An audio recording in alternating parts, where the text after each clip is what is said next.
Agus an cúige Cuirfear choisicha, bhíon iarn bhóig an am a bhí fnacht le Doire a gclaith le cheannis na hÉireann.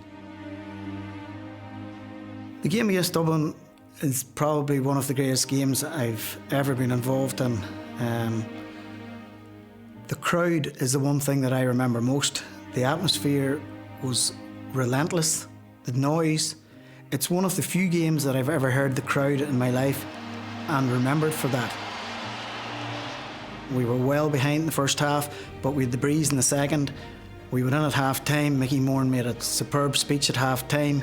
He kicked a bench or two and we came out full of energy for the second half.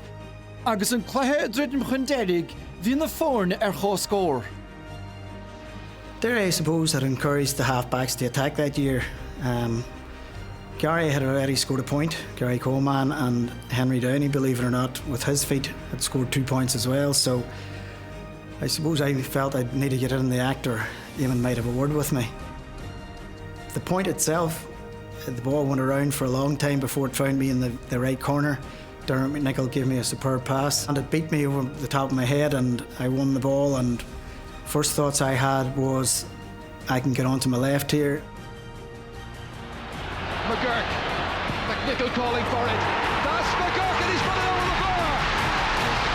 Johnny McGurk, a name that is synonymous with great football in County Derry. They've given such great service to McGurk family, to Lobby teams and Derry down the years. Is that a winner?